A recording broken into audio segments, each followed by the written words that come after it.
Hi, it's Leslie.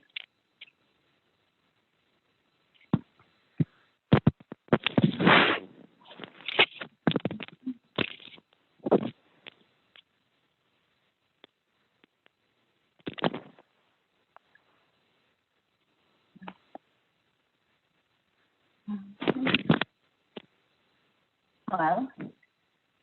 Hello?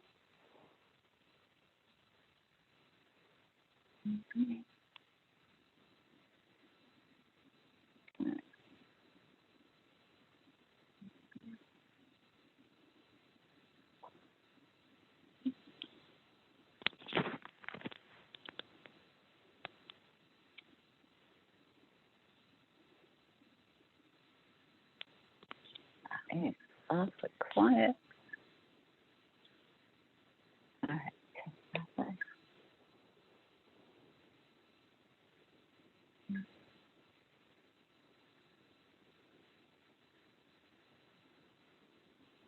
That's so strange.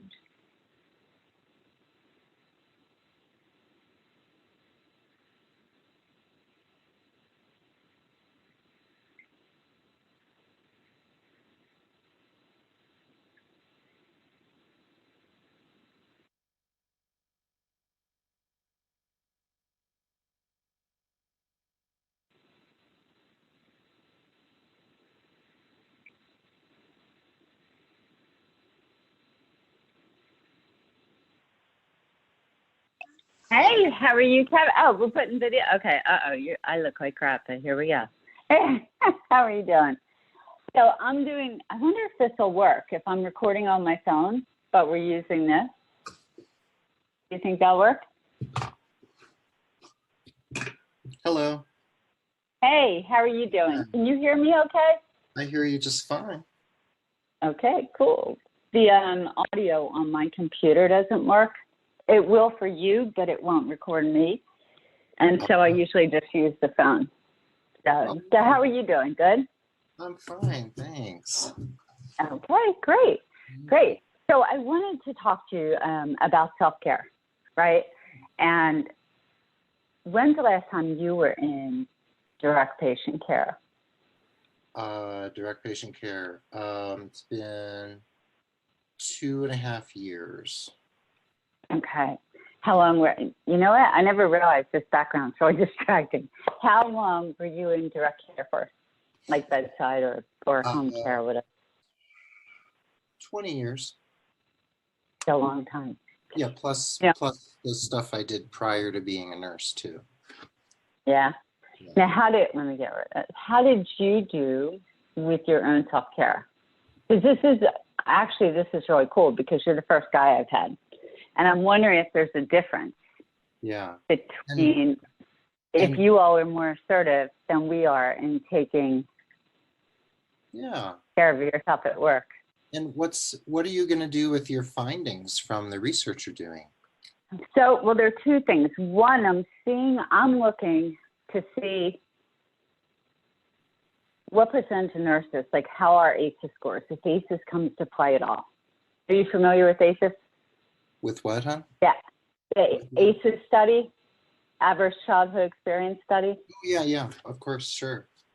Yeah, so, but what I'm doing, I wrote a program called the HEART program, and it's through, I guess the easy way of saying it is personal development for nurses and patients at the same time. Right. And to see because my theory is that a lot of us are codependent. Of course. I know. No brain drain for nurses, right? I know. I haven't seen any data though for it because I went to New Jersey Hospital Association. What state are you in? New Mexico. That's right. You're down there. But yeah, so my whole thing is that like hospitals spend so much money on trying to deal with the issues of burnout and compassion fatigue and like team building and all that. But if they're related to codependency, I think it's going to take more than what they're doing. What are your feelings on that and what you experienced? Well, I worked in home health, not in the hospital, so it's different. Okay. Yeah, and I did home health. Yeah, I never worked in the hospital ever. So I avoided like the plague. I do think, I just feel like they pay a lot of attention to HCAP scores, like how important HCAP scores are, but they don't talk about, like, I feel like, you know, HCAP scores are great, but I think there should be... Oh, sorry. Are you okay? Yeah, I kicked my computer, not good. Sorry about that. Go ahead. That's okay. So is that background actually behind you, or is it like a digital? It's a picture. It's a picture, and it's really, it's annoying. I never realized, because I usually just do the phone, and so yeah, so I usually don't see it, and I'm going like, black it out, because so I feel like there should be, if I was king of the world, that there would be actually a staff satisfaction score as well, and that Medicare reimbursement wouldn't be just based on patient satisfaction, but also on nurse and staff satisfaction, because it would make a lot of sense for them to pay attention to that. So I feel like they spend a lot of energy and time and resources trying to increase HCAP scores, often on the backs of the people who are providing the care. So yeah, you can have better patient satisfaction scores, but how many people are you driving out of your staff because they're so worked so to the bone? So here was my issue, though. I'm gonna move the computer since we're doing this. I'm gonna sit over on the counter. When I did work in the hospital, I worked in the hospital for like 15 years, I guess. And we were one of the first hospitals in our area to get a union. And even with the union, I mean, like, nurses were asking for like $1 an hour raise. And I'm like, you're kidding. Like, your benefits are going up more than that. And this whole thing about they just wouldn't stand up for themselves. And I thought that was really weird, because with the patient staff ratio, even back then when there are times, this was a while ago, 15, 16 years, and I'd be like, well, there are 5 of us on the floor. Let's all refuse to take the assignment until they make it safer. You know, people are like, no. I'm like, why? They can't fire everyone. They're short anyhow. Because back then, you know. So that, the pettiness, a lot of passive aggressive stuff, and I hear bullying is really huge now amongst nurses. So, yeah, but the program that I wrote starts out with, it would actually be like I guess you could call it an employee engagement tool, which would be just what you were saying, almost like a chief people officer for the nurses. Go around monthly, do monthly interviews, and then like just really focus on developing a healthier relationship with ourselves. Exactly. So, yeah, but that's what this is about. You know, in home care, because I did home care also, did you have any issues? Were you like a workaholic?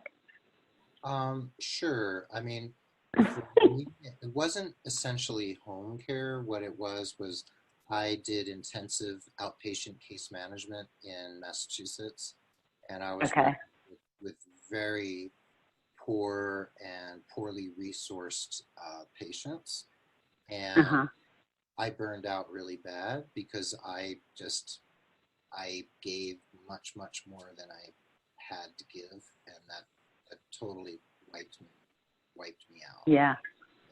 Did you ever find or talk to anyone, you know, what the secret is for being empathetic but not like taking it in?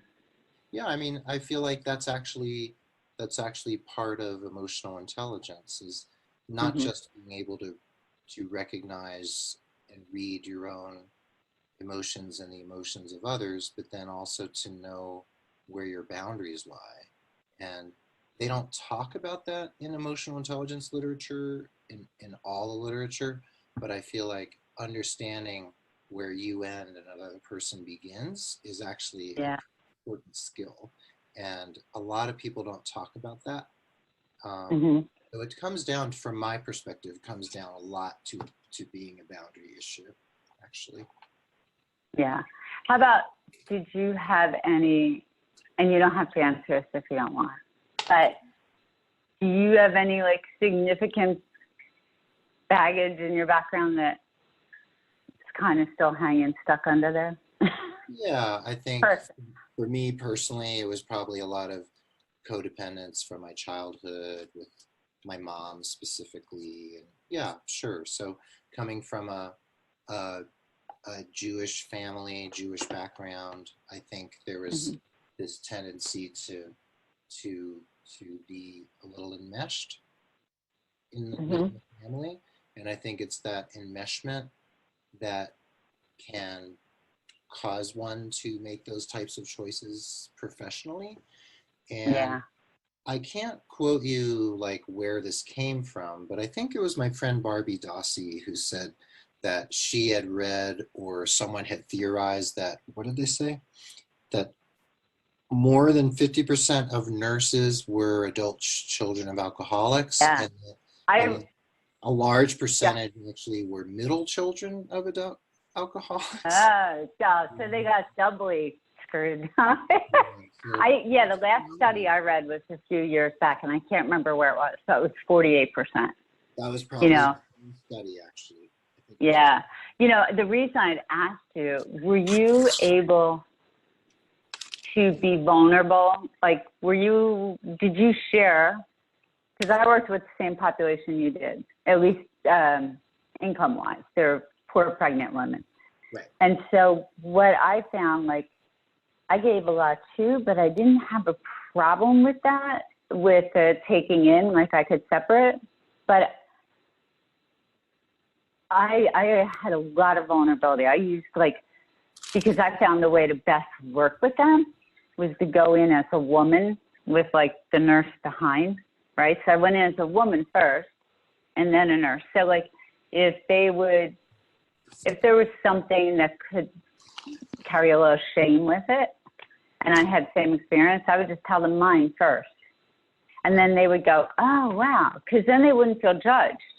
Right. And so I think, though, so I was constantly using my story and experiences to teach them so that they wouldn't feel like I was judging them, because most of them were African American, right? So, like, here I'm this white woman going in, and I don't know, it seemed to work really well for them and for me. I didn't take any of that stuff in. And I'm wondering if it's because I knew my story and I didn't mind talking about it. So yeah. And that's kind of what the HEART program is, actually, is to get nurses to start laying down the armor and talking about it, because what I saw, and tell me if you saw this too, you work like the middleman kind of between the practice and the patient? Like, you would call into the doctor's office if there was anything to be reported? Well, no, you were case management. Well, it's kind of like that. Well, you talk to the doctors a lot, right? It was a very unusual program. It was actually based in a federally qualified community health center, and I had a lot of autonomy, and I worked hand in hand with amazing providers. Yeah. Okay. So it was very unusual. It was a very extraordinary program. Okay. Yeah, because I saw what would happen a lot is that like really good nurses, like I knew them for years, but they would end up like being sympathetic to the patient instead of empathetic. And I think that happened in times when they were trying to hide their own stuff. You know? Instead of empathetic. So I think like sympathetic to me is like, oh, you poor thing. I'm so sorry that happened to you, poor thing. Empathetic's like, oh man, you know what? Like I've been there, or I know someone who's been there, and I'll hang out with you. Like, I don't know what I can do for you, but I'm here, right? So sympathy is super judgy, especially if it's coming from white to black or white to whatever. You're not at the same. It's kind of like, you ever hear, who is it? Brene Brown, I think it was. She said the Southern term, bless your heart, means you dumb shit. She's like, but it's kind of, that's what sympathy is to me. And so I would see that a lot. And then my patients would feel really disrespected. They feel and then it became almost like parent-child relationship between the provider and the patient. I see. Like they felt scolded. Did you ever experience that with your center? You said there were. You mean at the community health center? Yeah, and it doesn't mean they're not. I mean, I worked with like great providers, nurses, doctors. It has nothing to do with how good they are. It was just, I think our own stories would get in the way sometimes. I definitely think that that was a factor often, Mm-hmm. for sure. Yeah. Mm-hmm. Yeah. What do you think? What do you think would help that? Did you ever give it any thought? Yeah, I mean, for one, I mean, I feel like leaders need to be a little more tuned into this stuff that goes on.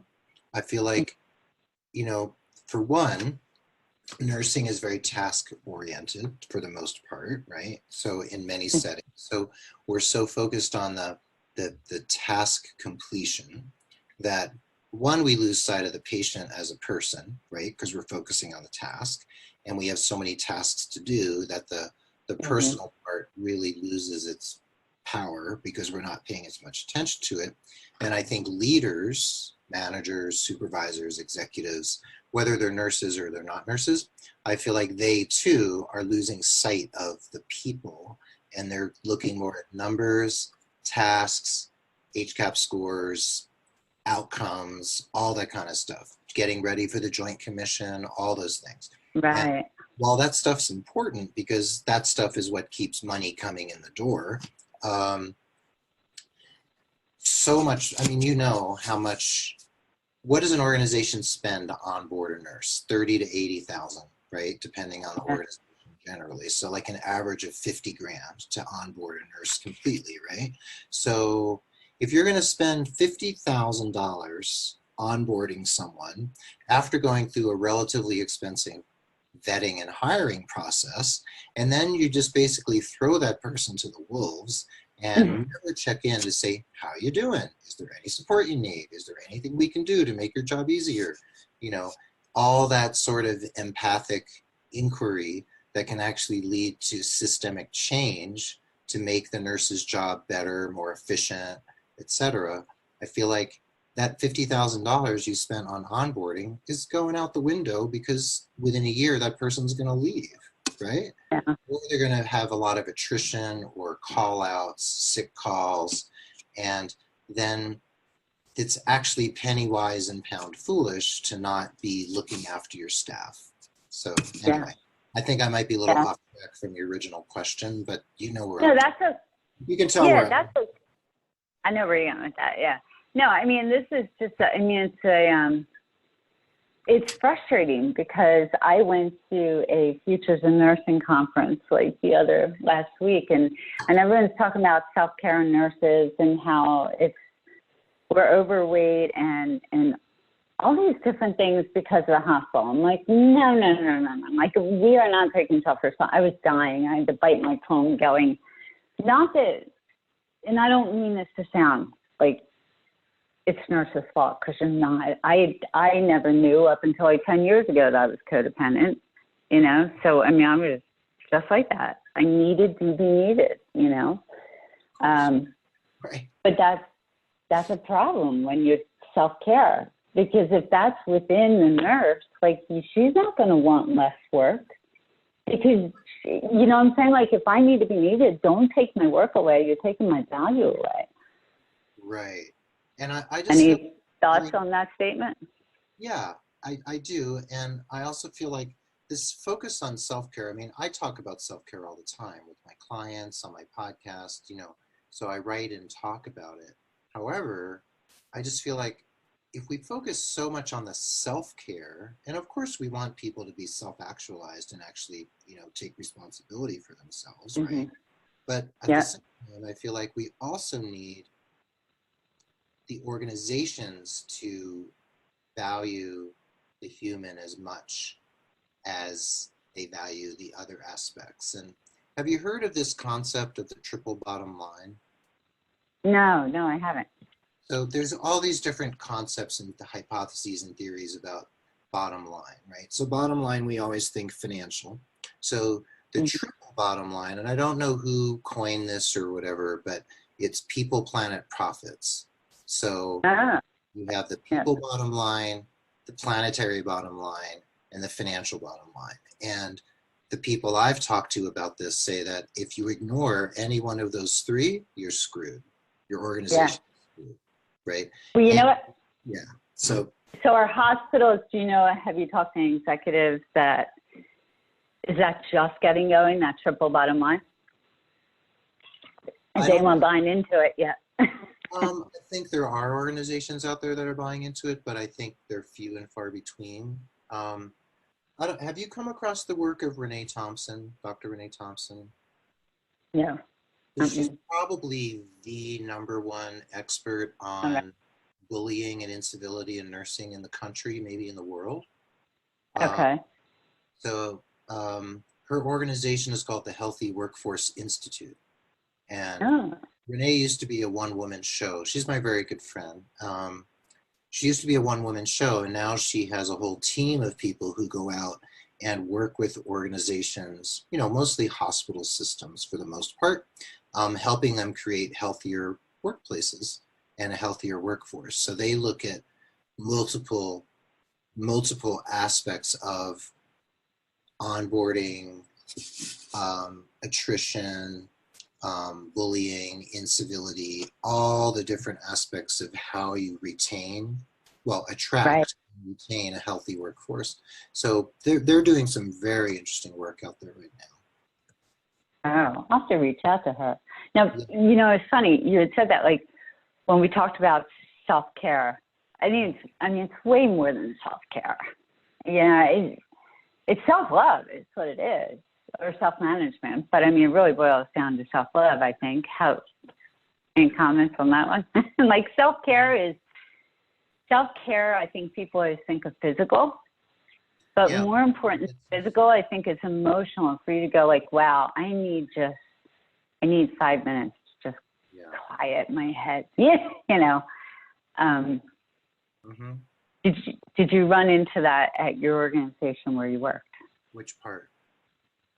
I know you said you got burnout because you gave too much. Was there any, so that was more of an emotional component, you think? Yeah. What were your symptoms of burnout? Let's see, anhedonia, compromised relationships, you know, marriage, friendships, social life, family. I was having some stress-based physical symptoms, you know, headaches, panic, anxiety, depression. Let me see what else. Some other physical manifestations. Yeah. Digestive stuff. And basically like a loss of how would I explain it? It's like work became so much the center of everything that, you know, lots of balance. Home life and everything else really took a back seat, and, you know, work became just like the center of the universe. You know? Yeah. Now, do you think that was the job itself, or was it something outside of the job in addition to the job? Well, the job demanded a lot, and the caseload kept getting larger and larger. The patients kept getting needier and needier and sicker and sicker. And so we were given more and more very debilitated patients who really needed comprehensive case management and care. And we were also working in a very difficult community. It was a largely Puerto Rican community in Springfield, Massachusetts. And so there were a lot of psychosocial and socioeconomic issues that were impacting our client base. And so it was all of those factors, plus having a manager who worked himself to the bone himself and expected everyone else to work like he did. So the culture was work yourself till you're sick. That was the culture.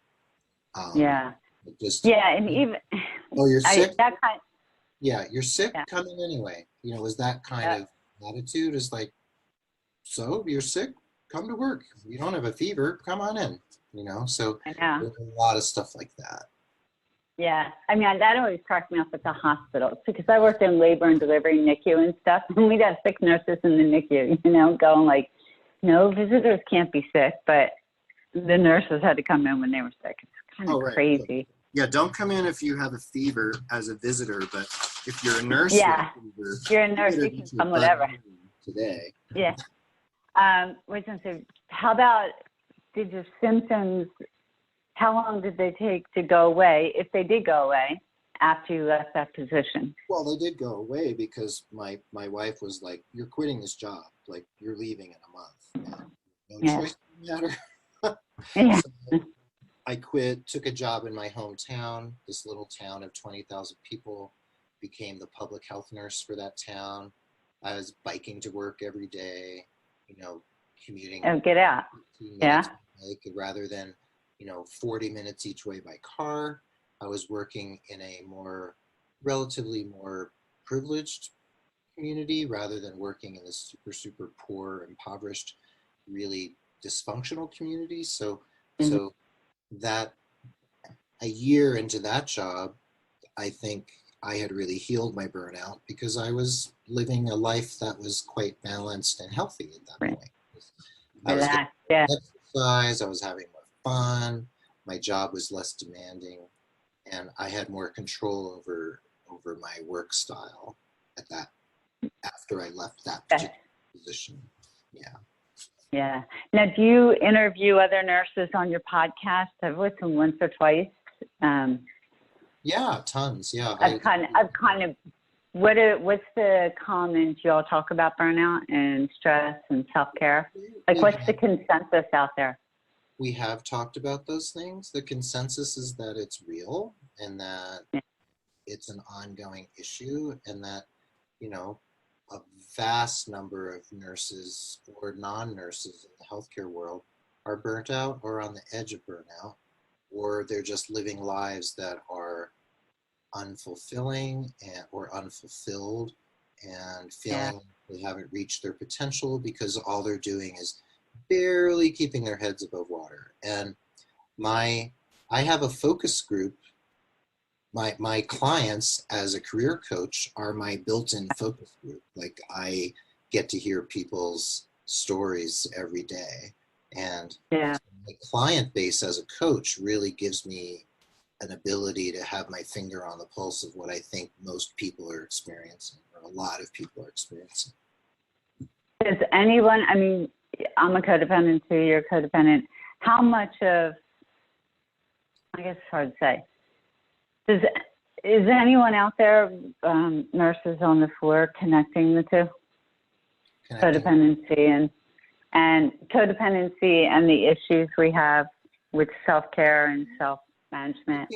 I hear from a lot of people who call me or email me, and they know they need to do things differently. They're just not exactly sure what to do, but they know something changed. Like, typical email would be, hey Keith, I'm a nurse. I've been a nurse for 7 years, and I've worked in NICU and med-surg tele, and I'm super burned out and unhappy.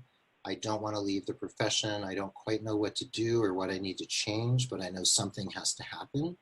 So I often hear from people when they're in these sort of extreme circumstances where they feel like their license is at risk, or their health's at risk, or their marriage is on the rocks because they're so burned out.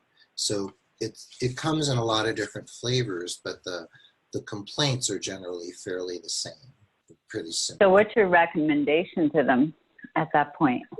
One is we look at their workplace and we evaluate, okay, are you working in a toxic workplace? So, okay, if we've identified that your workplace is toxic, do you feel that there's potential to undermine that toxicity and turn it around? Or do you feel that that's way beyond the job of one person and there's not much you can actually do to change that dynamic? And if we come to the conclusion that it's just a really toxic workplace, maybe with also toxic leadership, which usually go hand in hand, my recommendation is often, well, let's try to find you somewhere else to go. So let's take you out of that particular environment. And then we talk about we talk about work style and lifestyle, and I often Mm-hmm. will ask people like, what is the lifestyle you truly want? And I'll hear stories like, well, my kids are in elementary school and high school, and I like to be home with them after 4 o'clock in the afternoon on weekdays. And I'm like, okay. And so you're working 3 to 11. How's that working for you? And well, Yeah. it's not, because I leave as soon as the kids come home from school. And I'm like, okay, well, let's look at how we could change that dynamic first, right? So it all depends. Sometimes people's stressors are financial, sometimes they're family, Mm-hmm. sometimes I hear from a lot of people who have chronic illness, nurses with Yeah. chronic illness, Mm-hmm. whether it's mental health or physical, and they need to figure out a way to work differently so that they're relatively healthy and can be relatively happy in their work. So Mm-hmm. it all depends on the dynamics. I mean, there's a lot of similarities, but then certain people's stories are very different than other people's stories. Yeah. So it Do all you, depends what your circumstance is. right. You were talking about, I was going to ask you about that long term. Do you have any chronic, like autoimmune, GI, neuro, anything that could be attributed to chronic toxic stress? Me personally? Mm-hmm. Well, I mean, I've lived with depression my whole life. I Yeah. have PTSD from various life circumstances. I Mm-hmm. do have some chronic illness issues going on, Yeah. including chronic pain. So some of that might be attributed to work-related stress, though I've been self-employed for 2.5 years and making my own schedule. So Yeah. that's definitely helped, though, you can be a workaholic working at home too. Right. Yeah, that's me. Because your work How is about always there. any ADD or anything like that? Any neuro, what are they calling it nowadays? Not a neurotypical brain? Not me personally. No, I don't think so. Okay. Just trying to put pieces together on things. Because I talk to it's many funny. people who do have those types of symptoms. Yeah. Because tying like the chronic toxic stress, like from childhood, but I don't think it just has to be childhood. One of my sons, I only have one son. My son who's like in his late 20s, about a year and a half ago, was diagnosed with type 1 diabetes, late onset juvenile. And I'm thinking, he's 27. He has like no family history, no risk factors. And so my mind's going, chronic toxic stress, underlying feeling of being unsafe. But anyhow, at HUP down here at University of Pennsylvania, the endocrinologist is saying that's kind of at epidemic proportions amongst millennials. And so, yeah. No. Okay. And colon cancer. So here's my theory. I don't know anyone to do a research study, like a doctorate level study, but my theory is that the millennials and the lower, think back when they were like 10 or 12. I mean, that was when they had access to everything that was going on in the world that no young kid should see. Oh, right. And so I'm thinking that like chronic toxic stress, it's more of a feeling unsafe issue, underlying chronic, without connection and a release of oxytocin to kind of counteract that. I could be totally wet. I think you're onto something there. So do you mean like around, so if you look at the millennial cohort, the generation, so do you mean like they were exposed to 9/11 when they were teenagers?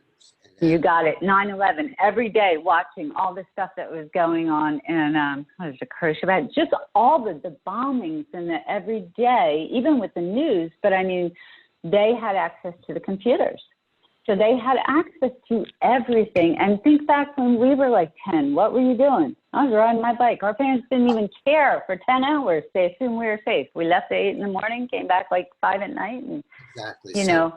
Right. So helicopter parenting has been born to a large extent out of this very toxic, difficult, dangerous world, or Yeah. perceived dangerous world. And then if you think about it, it's like there's, how would you characterize it? Well, if you look at climate change, terrorism, Hmm. um, the political process being undermined by whatever forces out there, you know, this whole notion that we only have 12 years left to save the planet before we're all going to start moving towards extinction. I mean, that the level of difficulty and stress and chaos faced by this generation are pretty high. So It is. people Yeah. can be super, super negative and dismissive and critical of the millennial generation, but they didn't ask for the world they inherited. I Um, know. they Well, didn't and ask I think for that's, they didn't ask for the economy that they've inherited, you know? yeah. So it makes When you sense. think, It just, do you have kids? yeah, my Do you son is have kids? 30, he's 36. 36. So like, I think as parents, not you, you escaped this one, but my generation, whatever, I think our parents were the kind that said, suck it up, no matter what happened, you suck it up. And so I have a feeling my generation, I'm like 57, went, you know what, we have to be much like, we were going back more towards the hippie-ish. And so we overcompensated for our parents. And I think what happened is these kids, like, not only do they have the real stressors, look how many changes since, 20 years on the computer. Like, really, I mean, it's crazy. But they've got, like, it's such a too much society. And we never let them fall and learn how to be resilient. I've heard of more kids that are, like, good-looking kids, great in school, that like get in relationships, the relationship breaks up and they commit suicide. Right. Because they just have no resilience, Yeah. And they've been enculturated that way. Yeah. Well, I really took us off topic there, didn't I? Sorry. I was just saying that. But this is all part and parcel, because if the millennial generation is the generation that's becoming the new leaders, and as the World War II generation basically dies off and the baby boomers continue to retire, the millennials are entering positions of power and leadership. Look at Alexandria Ocasio-Cortez, right? The congresswoman. So she's an example of millennials moving into positions of power and leadership. So if we want to tackle these issues of toxic workplaces and burnout and all these other issues, then that generation is the generation that's going to have to actually change it, because they're the ones within 10 years, they're going to be in most of the positions of power. Right. Yeah. Well, and so here's the thing, if it is chronic toxic stress, right? Like, I mean, they're showing along with that. It's like ADD and a lot of the learning challenges, right? But then with if there is, I was just reading something the other day from Dr. Bradley. I forget, but he was saying we are so underdiagnosing ADD, right? And you always hear about but he said we are so underdiagnosing it. And if we are underdiagnosing it, it makes total sense, because like the ADD is where you use the dopamine up too quickly, right? So you end up with a deficiency. Well, like the computers, all that stuff they do, it's all dopamine. It's that they've shown that triggers dopamine release, right? Saying kids are, I don't know, I just see like a disaster waiting to happen, but I think they're going to be sick, like autoimmune sick, really cool. And this a guy I teach yoga to is a well-known retina guy. And so they're looking at making type 2 diabetes. And he didn't know about ACE as a chronic toxic stress, right? So ever since I met him like 6 months ago, everything he says, I'm like, chronic toxic stress, right? But they're looking to make type 2 diabetes and classified an autoimmune, because the damage they're seeing in the retina and the heart is inconsistent with diabetes. And I said, by any chance, is it like does it look more like an inflammatory process? He goes, actually it does. I said, chronic toxic stress, you know? So I don't know. I think if it is coming about, the difference is that without like that one-on-one connection, with so much less personal connection, and people have connection through like, you know, talking like we are, but it's not the same, I don't think, as beings. I think we don't get the benefits of oxytocin being released. Like and part of the way I did this is my whole life I was super resilient. I never knew how because I never had that. Like it didn't make sense. But what did make sense is since I was young, I'd go out and talk to strangers. I'd hug strangers. I'd kind of converse. So I was constantly like getting that oxytocin still that was being released. And when I went to work for myself and at home, I felt the difference. I mean, I seriously like that having that connection as just knowing you were like, I don't know, sort of knowing you were part of something bigger than just sitting in an office. Right. Or you know, so I don't know. So like if you had a magic wand, or if I had a magic wand and I said to you, you can fix this nursing issue with one wish, what do you think is really going to need to happen? From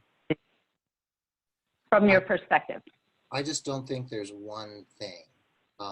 Yeah. I feel like there's big systemic change that needs to happen within healthcare, of the recognition of emotional intelligence and the need for nurturing of people, like people, planet, profit kind of idea. Yeah. Yeah.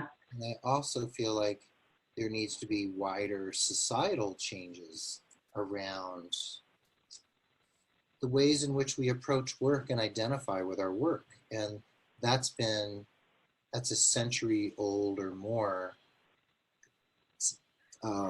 habit that we've developed that is pretty hard to shake.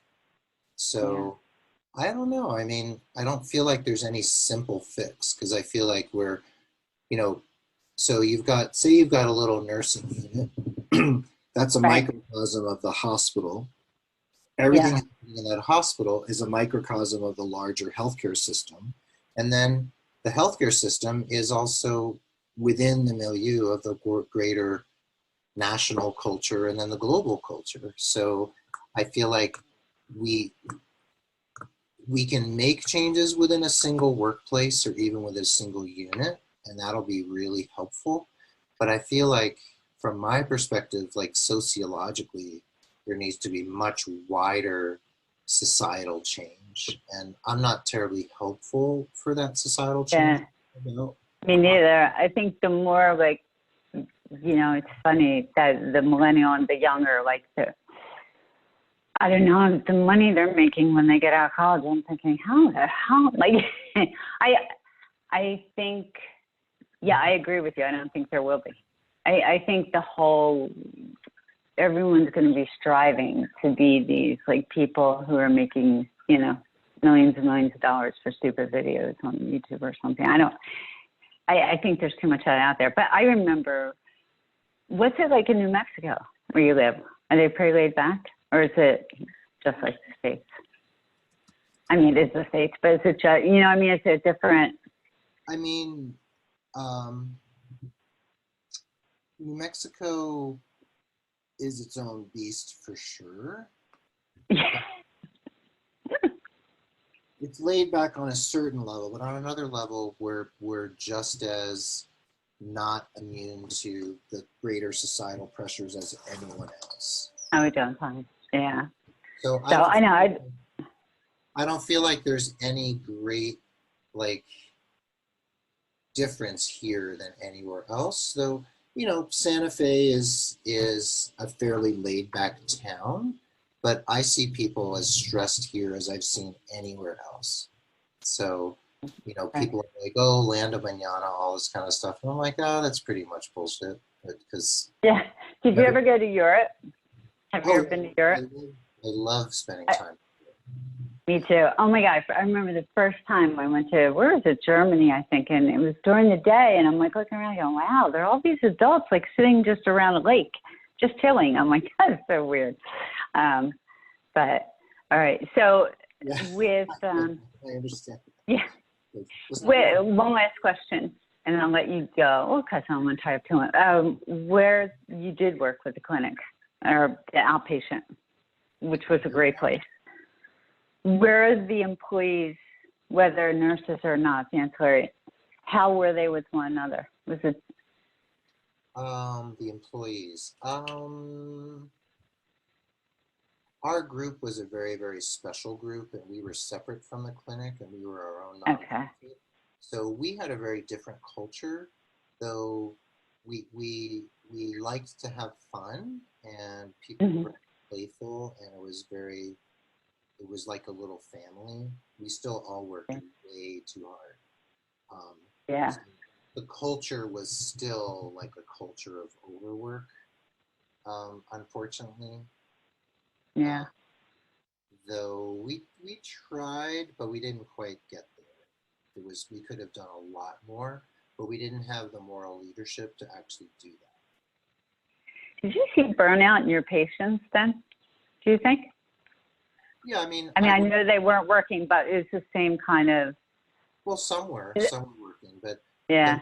But even the stress of doing nothing, maybe. Well, yeah, I mean, well, you had the stress of poverty, you had the stress for people of color, because I'd say 90% were people of color, either mostly Latino, but some African American, and were also very, very poor white people, but the majority were Latino, and I think their burnout individually and collectively had to do, one, with being chronically ill, two, with being chronically poor, chronically disenfranchised, feeling cut off from the rest of society, and then also the stress of their ways of life were so I think the burnout happened for patients on many, many different levels.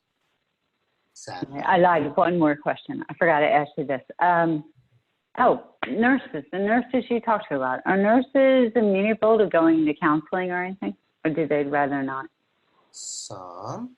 I am really a big advocate of counseling and psychotherapy. And I talk very openly on my podcast. I'm like, I'm in therapy now. I've been in therapy most of the last 35 years. Since I do. You know, the reason I was asking you that is because one of the things that I had done, the conversations from the heart, not the research ones, but they were so impactful for people, men and women, like across all demographics, just because it was like a safe space just to say whatever, you know, and it's like you kind of share the shame and you could see people sitting up taller. And there were so many times that, you know, people would do like, oh my God, that's why, you know, because someone else, I actually had someone do one to me because I thought, all right, these are super impactful. I need to know what they do. And I even had a few ahas, but I was going to say, if you like ever wanted, I'd be more than happy if you have patients who don't want to do counseling, but they need something just to kind of, it's not counseling. I'm not a counselor. I just ask them open-ended questions and about, you know, issues of the human condition. And from that stuff just, it pours. And yeah, and it might just help, you know, nurses like, I don't know, hear themselves. That's what was really cool. People said that from hearing themselves talk, and this is extremely impactful in the population that we took care of, is that they realized how strong they were and how resilient, and they felt less victimized. I thought that was pretty cool, just by being asked questions. So, but yes, so, you know, let me know if you have anyone you think could use, you know. I shall. Yeah, because that's actually part of the program. That's one of the first steps. But the program I wrote, it'll be a conversation from the heart for the patient and the nurse too, but the nurse going under the guise of like a train the trainer. Mm-hmm. So, and the whole program, it's going to be like a 5-step program, all kind of geared in personal development, but using a lot of skills from business. Yeah. You know, that kind of help with mindset. Yeah, I'm looking at your website, lesliepeters.fyi.to. Is that your main website? That's not me. No, someone else did that. It's got my picture on it. I don't know who. I reached out. I mean, that's not my site. I didn't do that. Someone else did that. So weird. Mine's Les. Yeah, I don't know. I contacted the company a few times. Who is this? Who are these people? I don't know. I'm LesliePetersRN.com. Oh, okay. Because I Googled and I got FYI.20. Yeah, I got to reach out again. I don't know. Google never answered me because I kept saying, like, look, because I don't know if the one you were looking at, but the one I was looking at, it was like stuff from my website, my pictures, stuff like that. And people just put on, I'm like, what? Who's doing this? That is the weirdest thing I've ever heard. I know. It's like, I don't know why they would want to do that on there. Oh my God. Yeah, I don't know who it was. You know, I would really like to have you on my show. Yeah, I would love to be on your show. I'm not doing any more interviews till September and October because I have so many backlogged right now. Yeah. And I'm taking August off from interviewing, but could we schedule a conversation for the fall? And absolutely. then we can decide what we want to talk about in terms of well-being, self-care. We can even focus on women if you want to talk about this whole empowering conversations with women and authenticity. Okay. So we can go. I'm real big. I'll tell you what I'm real big on in my messages. It took me a really long time to figure it out because I kept getting pieces of it and I put like the whole puzzle together. But at the end of the day, it's all about just being true to who you are. Because once we put on that armor and that mask, it's like saying to yourself every day, you're not worthy of being seen. And then a lot of the abandonment and betrayal and shame, that's with ourselves, no one else, you know? Right. So to narrow that down though, like I help people believe in themselves and trust in themselves. It's about self-relationship. That's wonderful. Yeah. Which I like to target at nurses. They kind of scared me a little bit, to be honest with you. And that's why I kind of went, how do I help patients and nurses and like not let the nurses know they're being helped? I'll do a train the trainer and then we'll come in the back door. There you go. That's it. Yeah. Yes, I would love to interview you. So do you want to pick a date now? Yeah, sure. Okay. I'm going to pull the calendar up. Let me So see. I know, let's see, probably the end. I'm looking at late September or early October. Okay, early October, either one. Like I have to go out of town to talk on the 21st. After that, I'm okay. So anytime after the 23rd. Anytime after 21st. Okay, let me look at my schedule. And I actually have a radio show coming out in September, and my book should be done by October, I guess. Great. Well, do you want to do the conversation later to make sure your book is already out, or? Yeah, we can do that. That's fine. How about, what if we do it the week of, well, when would be a good time to make sure that all your stuff has been launched? Yeah. Can we do the second week in October? Yeah, like the week of the 7th or week of the 14th? Let's do 14th. 14th. Just to make sure. Yeah. Gosh, that's so far in advance. You name a day, name a time. Yeah. Let's do it. Go ahead.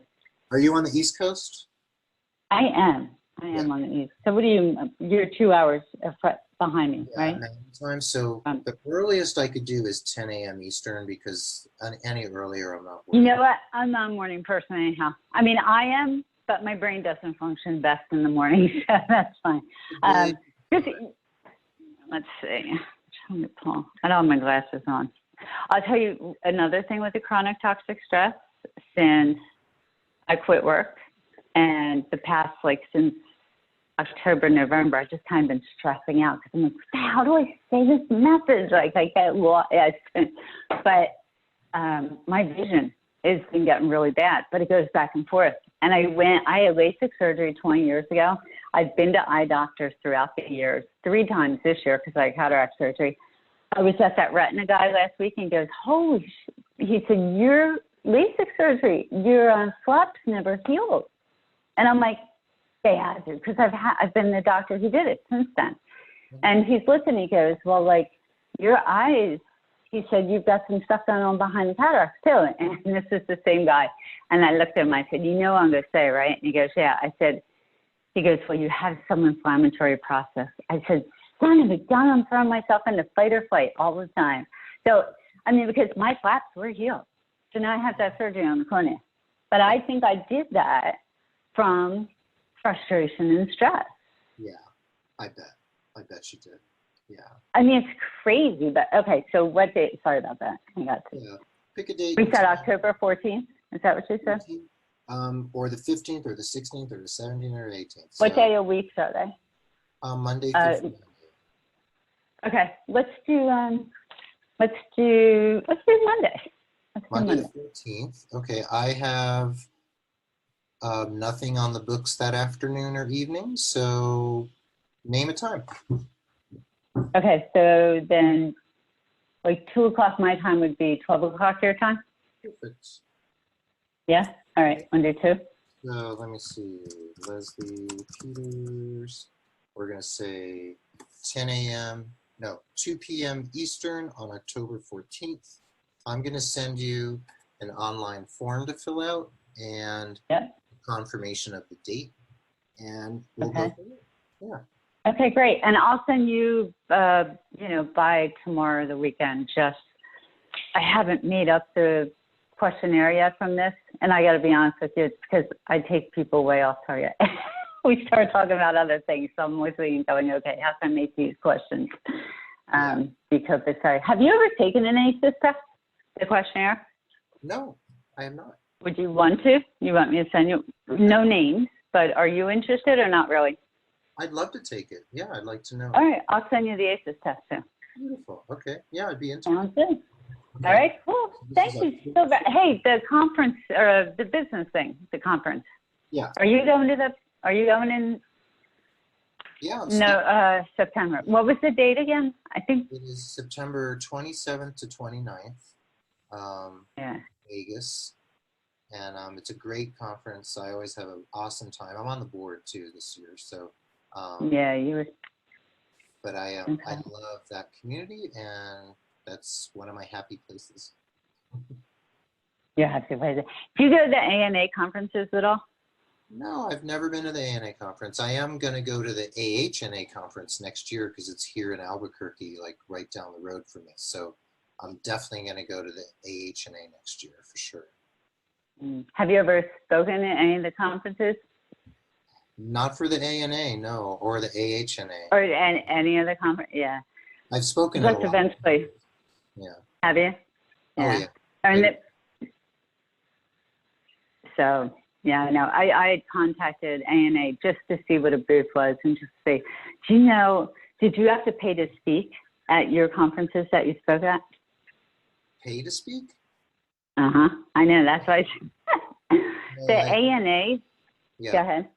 The only conference I'll speak at that doesn't pay is the NNBA, the National Nurses and Business Association, because it's like my community, and I get so much out of speaking and also out of attending that I'm more than happy to speak there without being paid. Though I would speak at a national conference without being paid if it was a really big conference and I got... But they make people pay to speak. That's what I'm saying. It costs... That is outrageous. Wait till I tell you how much it is. Wow. The keynote speaker pays $8,500 to speak at the ANA conference.